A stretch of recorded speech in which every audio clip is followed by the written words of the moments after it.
Buenas tardes, yo voy a hablar de lo que es el rezago educativo. Es aquella condición en la cual una persona de 15 años o más no alcanza el nivel educativo básico esperado. ¿Esto qué quiere decir? Que en 12 años de ir a la escuela, un estudiante no ha adquirido los conocimientos básicos esperados. En nuestro país, en el año 2015, el rezago educativo era de 30.331.243 personas, lo cual equivale a un 35% de la población. Pero eso no termina ahí. Al hablar de Baja California, son cerca de 715.534 personas, es decir, el 29.5% de la población se encuentra en un rezago educativo. Actualmente, la educación básica ya es obligatoria. Sin embargo, muchos jóvenes y niños tienen que abandonar la escuela para irse a trabajar. También muchos estudiantes se encuentran en rezago porque no alcanzan la edad, es decir, muchos jóvenes siguen estudiando, pero ya tienen más de 15 años. Se habla del sector más pobre y también de las mujeres, que antes era más porque a la mujer no tenía el acceso a la educación. Hoy solo es el 6.7% más que los hombres de la población que no tiene acceso a la educación, calidad educativa, y esto equivale a un 60% de la población. Es decir, más de la mitad de los estudiantes no tiene los conocimientos esperados. Las cifras marcan que en el 2010 las entidades que presentan bajo rezago educativo son Nuevo León, Distrito Federal, Quintana Roo, Sonora, Coahuila, Baja California Sur y el Estado de México. Las de rezago intermedio son Tamaulipas, Aguascalientes, Morelos, Querétaro, Colima, Tlaxcala, Sinaloa, Nayarit, Chihuahua, Jalisco, Campeche, Durango, Hidalgo, San Luis Potosí y Yucatán.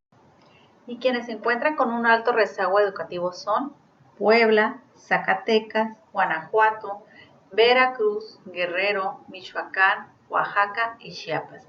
Es decir, por lo general, entre más al sur de la República estén, va a ser mayor el rezago educativo. ¿Por qué sucede esto? Principalmente se habla de las deficiencias que tiene el sistema educativo, el poco apoyo que se da a los sectores que más lo necesitan, la falta de continuidad en las escuelas y que no existe la calidad educativa. Lo que esto está ocasionando es una falta de oportunidades para su futuro, ya que si no alcanzan los conocimientos requeridos, es probable que no continúen estudiando, ni la preparatoria ni la universidad. Inclusive, el estar en alguna banda de delincuencia le ven más futuro, porque ellos prefieren ser parte de la delincuencia. ¿Por qué? Porque ahí agarran mejor dinero y prefieren dejar los estudios. Otra de las consecuencias es que va a resultar cada vez más difícil tener un buen empleo y que este sea el suficiente para mantener a su familia. Pero ¿por qué pasa esto? ¿Qué es lo que se debe de hacer? Lo primero es invertir en educación, que el gobierno se encargue de apoyar realmente a la educación, con ello que se creen empleos para que se vea un verdadero futuro, que esos recursos que da el gobierno realmente sean entregados. Se debe permitir a todos ir a la escuela. Esas cuotas voluntarias que piden las escuelas no deberían de darse. El gobierno debe brindarlas y así reducir un poco la falta. Otra de las cosas que se puede hacer es que se instalen más escuelas, que las escuelas tengan accesos a la población, que no sean en grandes planteles, simplemente que tengan los principales servicios y que cuenten con maestros para todos los grados. Es también hacer que a los niños les den ganas de aprender, innovar en la educación, que no tengan la necesidad de trabajar para comer.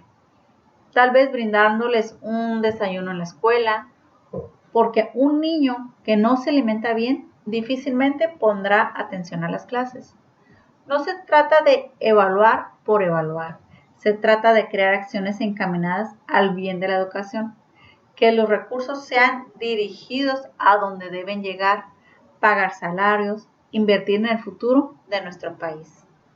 Y ya para concluir me gustaría decir una frase que nos dice el señor, que nos da el rector de la universidad, que es: un país sin educación no tiene futuro. Una nación con insuficiente educación tendrá un triste e incierto futuro. México no puede tener incertidumbres. México requiere que seamos siempre mejores y eso se puede dar con una buena educación en nuestro país.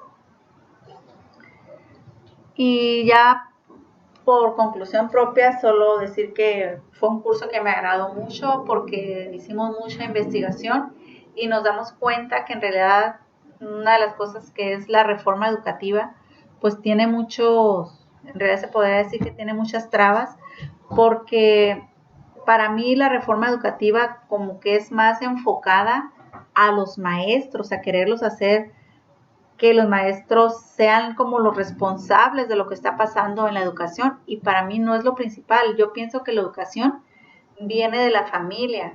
Si un niño no va bien comido a la escuela, pues no va a aprender.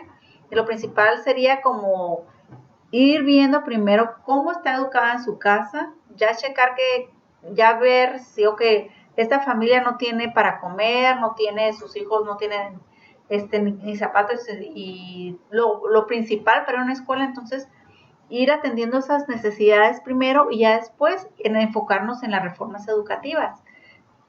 Para mí sería lo más importante. Gracias.